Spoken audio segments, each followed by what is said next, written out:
Hi, I'm Dr. Elliot Adam from ElliotOracle.com. I'm also the author of Fearless Tarot, How to Give a Positive Reading in Any Situation, and the upcoming Tarot in Love, Consulting the Cards in Matters of the Heart. It is time for this week's Oracle Reveal. So earlier today on Instagram, I placed up a photo of 3 different animals, and I asked you to use your intuition and just ask yourself which animal's calling to you, because that animal has your message. And the 3 animals were the canary, the frog, or the starfish. So if you're just joining me now, ask yourself which animal's calling to you, because that animal has your message. For the canary spirit, the card says, sing your own song.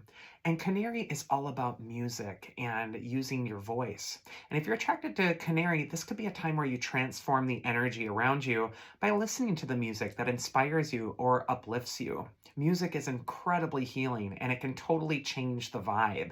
So if you're feeling unlucky or burdened or stressed out, use music to elevate your energy, elevate the mood, and your environment. First card for Canary is where it's best to place your focus this next week, and we see the Queen of Wands. The Queen of Wands is one of the most charismatic cards in the tarot, and she could say that this is the time to really allow yourself to shine. She holds that sunflower, which always turns its face toward the light, and she even has that little black cat on the card. And when this deck was drawn in 1909, black cats were considered taboo or even unlucky. But the Queen of Wands is unapologetic about her little black cat there. She's in touch with that magical side of herself that might be a little bit different or might stand out to others. And so the Queen of Wands is asking you to embrace your gifts, to allow them to shine, and not to dim your light for anybody. The second card for Canary is advice from your inner wisdom, and we actually get the King of Pentacles. The King of Pentacles is a card of manifestation. Of all the tarot cards besides the Empress, he's the only card with that scepter of the Empress. It's the exact same one. And then he's also got the traits of the Emperor card too. You can see that he's got the robes on, but also there's some armor underneath the robes, much like the Emperor. So I like to think of him as like the child of the Empress and the Emperor archetype. This is going to be a time where you really want to blend both of those energies in your life at this time, where you're both assertive and putting up boundaries and really going for your best opportunities, but where you're also being nurturing. And it's interesting because the Queen of Wands has sort of a similar energy to her as well. She's extroverted. She goes out into the world. She's confident, but she's also nurturing, caring, sensitive.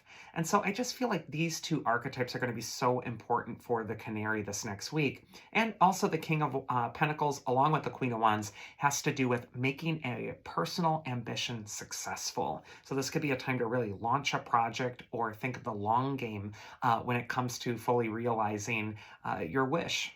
And then finally, we got the mythic archetype that is going to be helping the Canary, and we actually get Heracles or Hercules. He's an archetype of strength. And he had to go through 12 labors or 12 trials to fully realize his power. So this could be a time where you're being tested. You may want to establish something or come out into the world with something that you have to confidently trumpet about. But there's also this sense that there is a trial, a struggle, something that's really going to test your resiliency, test your courage, and test your strength. And you still want to move forward with this goal anyway. You have to do the thing even if it's difficult to do it. And also, look at those lion symbols on the Queen of Wands and then also on the Hercules card. That is a symbol of dignity, royalty. All 3 of these cards have this regal quality to them. So this could be a time where you hold your head up high, step into your power, and take command of your life. The second animal archetype is the frog spirit, and it says clear out the clutter. And frog is all about cleansing.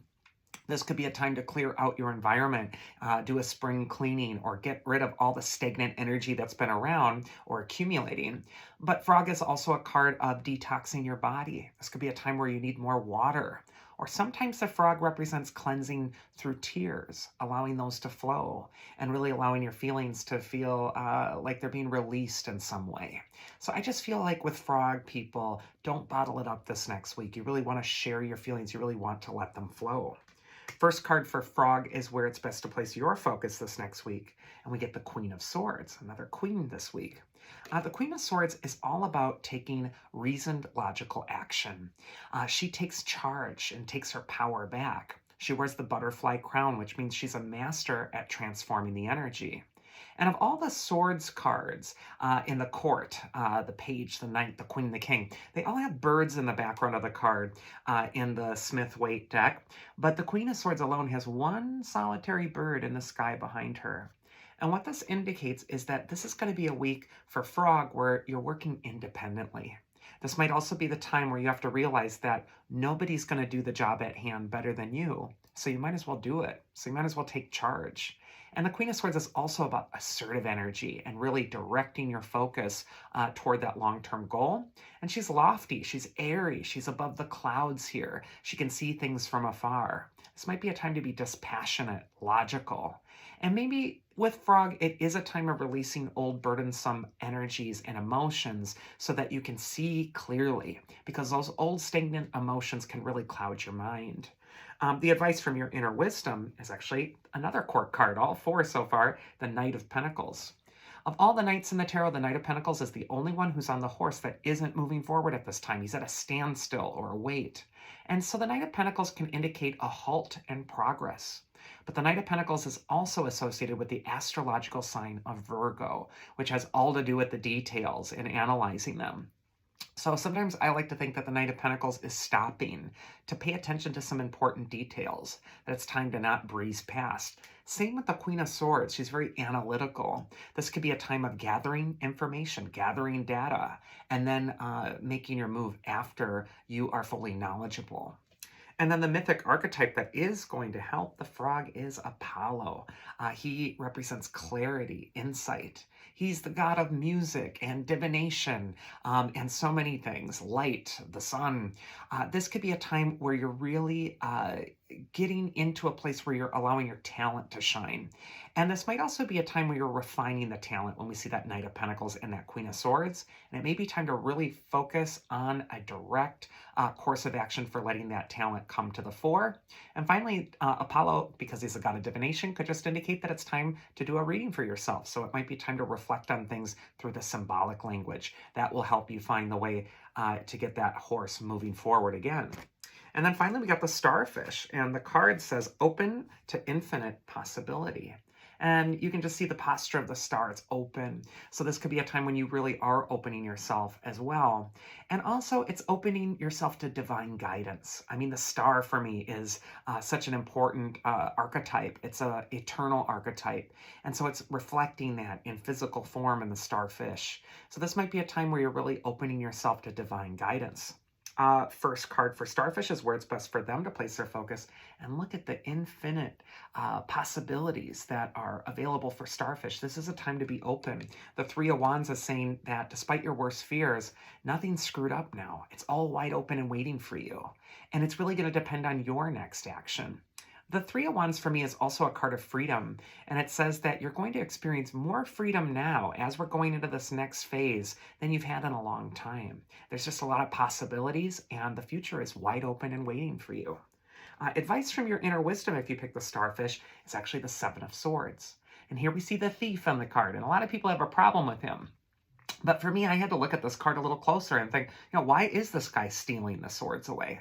Well, there's an invading army here.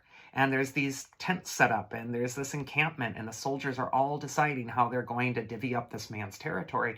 And he's outnumbered. He can't fight them all by himself. So he's sneaking into their camps. He's stealing away their swords, and he's sabotaging their ability to fight.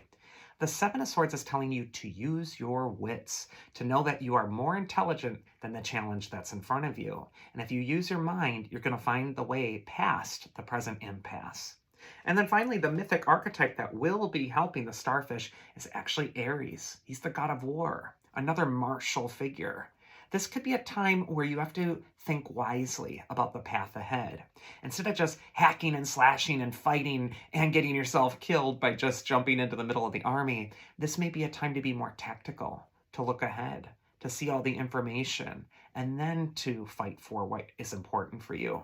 When Aries comes up, it really is a warning not to just bulldoze in. And that is this week's Oracle. I do hope you enjoyed it. If you did, you can always check me out at elliotoracle.com and schedule a tarot session with me.